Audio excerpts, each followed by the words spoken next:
Hi, I'm Mike, owner of the Groove in Phoenix, Arizona. I kind of wanted to talk to you guys today about the current state of the vinyl market. That is the sales, the buying, the selling, life in a record store in 2024, the end of 2024. Recently bunch of articles came out by Consequence of Sound, a bunch of other news agencies picked up on it, and essentially the big headline was vinyl sales are down 33%. Then the Vinyl Media Alliance, I think, came out and said, no, the algorithm, the way things are being reported, that has changed. Vinyl sales are actually up 6%, not nearly the increase year over year gains that we've seen in the past, but up nonetheless. What's interesting about all of it is I think personally it's next to impossible to kind of really accurately pin vinyl sales. I think there's only a handful of companies in the entire world that could tell you whether or not vinyl sales are up or down. And that would be companies like Universal, Sony, Warner. These are the big three major manufacturers of vinyl, Universal being the biggest. A company like that would clearly know. But I think there's discrepancies in the way Luminate and these other companies that kind of do these models trying to determine vinyl sales. Luminate's a big pain. They've tried getting me to report to them for a while now, but it's a massive amount of work for absolutely no reason other than to help them out.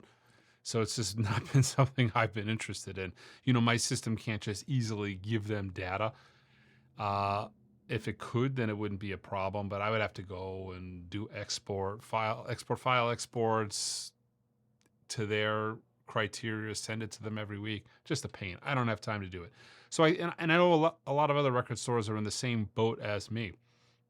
Now, vinyl in general, I got to say, when I think about it though, I will say my gut tells me sales are down, but I want to elaborate on that a lot. Do I think they're down 33%? No, but it's tough to tell because the market in 2024 is drastically different than it's ever been in the past. The amount of direct sales that are out there now is crazy. That is manufacturers selling direct to consumer, bands selling direct to consumers, artists selling direct to consumers. The variants that are out there now, it's a different playing field than 5 years pre-COVID or even 10 years ago when I opened up the store.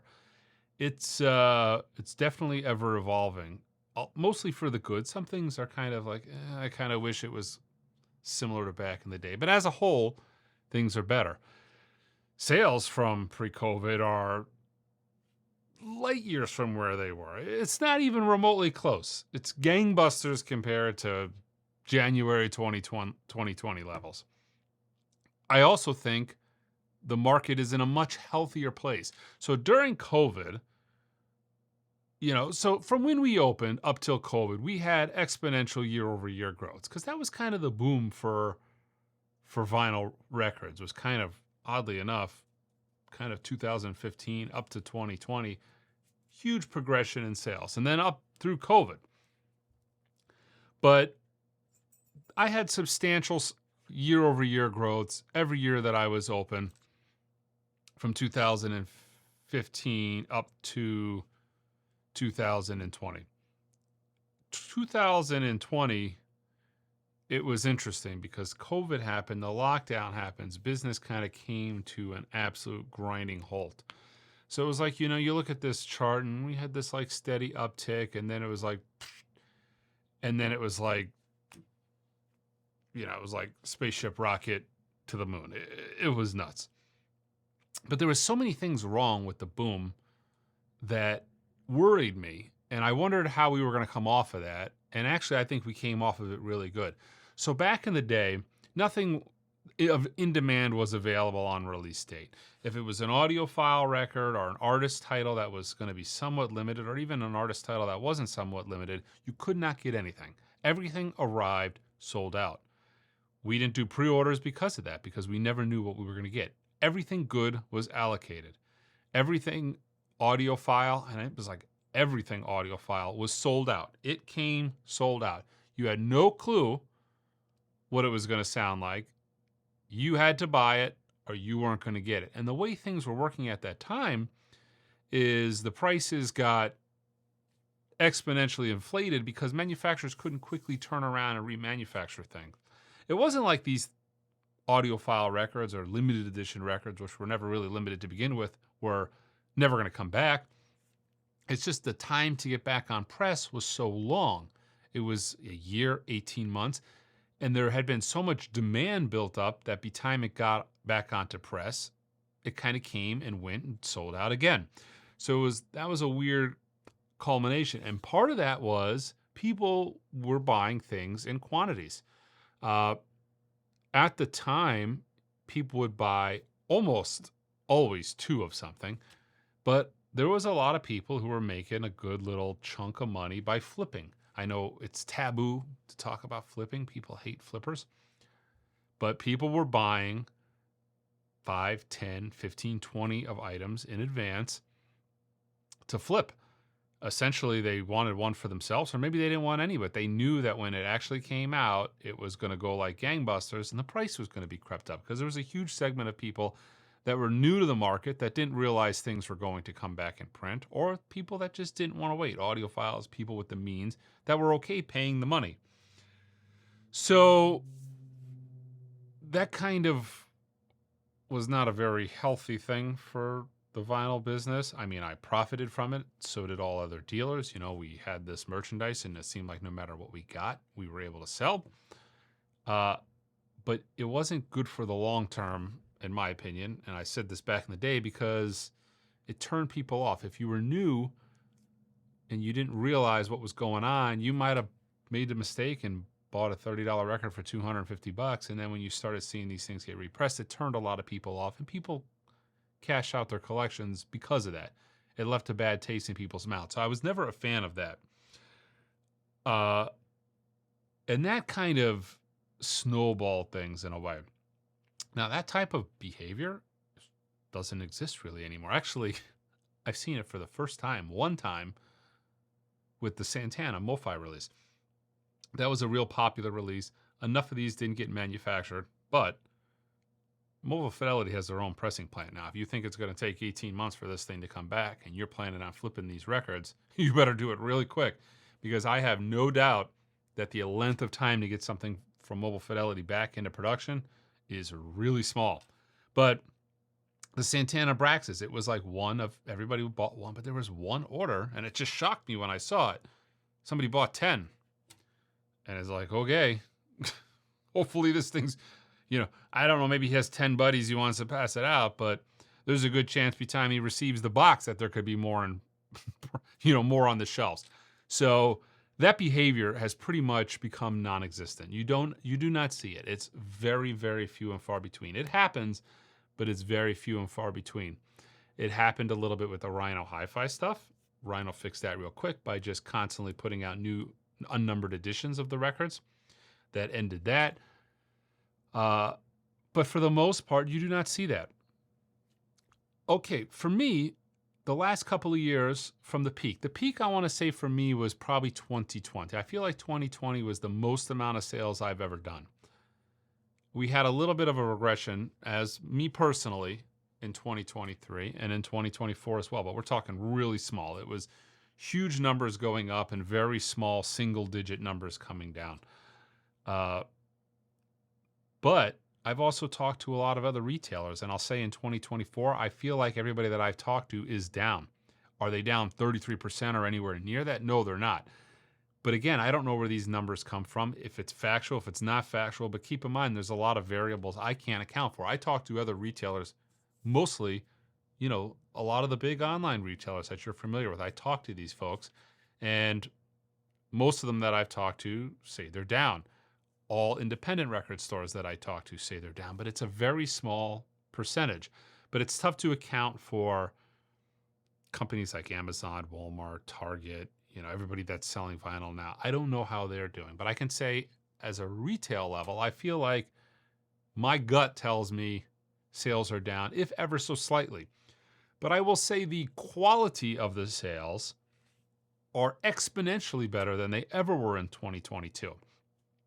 because the people that are buying the records now are the end consumers. For the most part, everybody that buys records from me are the people that are buying them to listen to. They're not buying them to flip them. They're not buying them as an investment. They're not buying to sell them. They're buying them to listen to. My customer base, the quantity of customers that I have is up. The amount of orders of standard just the regular catalog orders are up exponentially. The thing that's gone is the mass hysteria from when a big release comes out. And keep in mind, in 2020, 21, 22, 23, even beginning of 23, pretty much everything was a big release because everybody was paranoid it wasn't going to come out. Wasn't never coming back. But I think people have kind of got wise to that. So my customer base is up. The catalog titles are up. And also the way people buy is different. A lot of people have a wait and see attitude. What's this going to sound like? What's the reviews going to be on it? That you couldn't do that a couple of years back. So I think I've got a lot of friends that are in collectibles in general. So I've got friends that are in the trading card, gaming cards, trading cards, comics, many different fields of collectibles. And collectibles in general since 2022 are down. I can't think of a collectible that's up overall from 2022 to now. Things kind of cooled off a little bit, and it kind of changed the ecosystem of everything. A lot of my friends talk about Bitcoin being the culprit. When Bitcoin was flying high. Now it's something personally that I know absolutely zero about. But I'm hearing from my friends that so goes Bitcoin and cryptocurrencies. That kind of cooled things down. That is on other things other than records. I don't think that affected records at all. I don't hear anybody talking about Bitcoin being down. I'm not going to buy any more Taurus records. But apparently with bigger collectibles, and I've got friends who are dealers for, big time 6-figure type items, and apparently that's an issue. I don't know. But as a whole, the ecosystem of all collectibles is kind of in like a consolidation phase. But I can't say that I'm more happy that by the way things landed, because I was worried in 2022, 2023, the getting was good, but I was thinking to myself, boy, oh boy, I hope this is sustainable, especially because I rapidly expanded myself. We expanded into a bigger space. Things changed for me on my end. And I believed in vinyl because I believed in, for me, it's not anything other than when you hear your favorite record, the best record done, the best it could possibly be done. The audiophile, Kevin Gray cut, Bernie Grumman cut, MoFi Analog Production. But you hear that, you can never unhear it. And your car radio, your iPhone, your streaming, your sound bar will never, ever do that. And when you can never be, you can't put the toothpaste back in the tube, and it's never going to be undone. So I kind of believed in that concept that this was the superior format. The having of the item, the touching, the holding, the book, the experience, it cannot be duplicated. Actually owning something on your shelf to look at, a collection, everything about it, for me, was superior. Now, the bar of entry is obviously a lot higher than opening up your phone and hitting a file, but the reward is significantly higher as well. So I believed in that, but I'm so happy that the way things ended up, the way things landed. I mean, it was, I think, for vinyl. Now, who knows? Things could always change. But I think this was like the softest landing ever from the absolute once-in-a-lifetime crazy pandemonium thing that was COVID. But the amount of people that stuck with this is huge. Now, people did sell. There was that 2023. 2023, man, I was getting a lot of collections, and it was a lot of collections of what I call the COVID era records. For me, and I've used this term a lot, COVID era records were the records that manufacturers kept ordering. And like I told you earlier, they would get their order in, by time it got back to press, the order was too small. It would get sold out immediately. So there was a point in time where all these manufacturers put in just bonkers nuts orders, because in their mind, they needed 2 years worth of supply of this item that was going like gangbusters. But what happened was, while they were waiting on that 2 year supply of those records, the market kind of shifted. And then those records came in, and then they were everywhere. If you go onto my website, you'll kind of see some of those records. Go into the sales section of my website. Because me and a lot of other dealers were ordering kind of with the same mentality. We had to order a large quantity because we weren't going to be able to order it and get it anytime soon. So there was a point in time that took about 6 to 8 months for me and others to realize, okay, we needed to shift. We needed to shift the way we were ordering. So the manufacturers were ordering too much, the stores were ordering too much, the plants were pressing too much, and then we kind of had that COVID era of records. And if you look on the website, the on sale section, buy some records, by the way. I got too many of them, but I'm losing money on every one. But you can kind of see that it's all kind of records from the same time period, plus or minus a couple of months. But yeah, and that doesn't really exist anymore now. Everybody's ordering in a more conservative fashion, store-wise, and things are being sold and bought in a more even keel way. And I think that's great. So, people are sending me text messages like they're panicking, like the bottom is going to fall out. And it's like, no, like, what are you talking about? Like, people want to listen to these. These records are great. They sound great. It's a cheap, people complain about the prices, but have you seen the prices of everything? It's still relatively reasonable to go to the record store, buy a new record, sit down with people and have a good time, have a couple beers, drink some wine, eat some cheese, whatever the hell you do when you listen to your records. I don't do any of that. Had an experience once. I don't drink in vinyl. Damaged a Cars record once. I was very disappointed in it. But no matter how you listen to your records, it's an experience, and it's relatively cheap compared to other things. You can get an experience. You can get, the memories of buying the record, of enjoying it the first time. You get a record, you hear it for the first time, and maybe it's not a big record yet. 4 or 5 years go on, the record's a big deal. It's the biggest thing ever. Then you have these thoughts and memories. Oh man, I remember when I bought that. Yeah, that wasn't really that. That was, God, I can't believe so-and-so's. That, you get all those memories. And a lot of the times that can't be replicated with, going to see the latest crappy Marvel movie that they've redone 9,000 times. Or, a dinner or whatnot. There's a lot to be said about it. So the sky is not falling. And like I said, I am personally, from a store owner, I'm very happy with the way things have transformed to where we are now. There's a much better, much healthier vinyl economy. It truly is. So yeah, I kind of wanted to talk about it because everybody that's commenting on this, it's like, I feel like they don't know what the hell they're talking about. All these news articles, these people don't have a clue. They're just looking for something to publish because that's what they have to do. I'm very in the trenches of the vinyl business. I do it all day, every day on my days off. It's just never ending. When I go on vacation, it's vinyl. I shop for vinyl. I look for vinyl. I talk to dealers. I talk to customers. It's 24/7 vinyl, vinyl, vinyl. Part of the reason I'm divorced. But,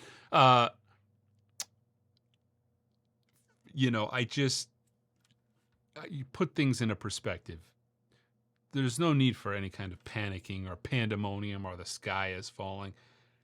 When I speak again to all my friends in the collectible business, I think we might have even had it better than everybody else as far as the pullback. I think I've got friends in other industries, comics, for instance, and they're dying. They're just crying the blues. Prices have been walloped. It's bad for them.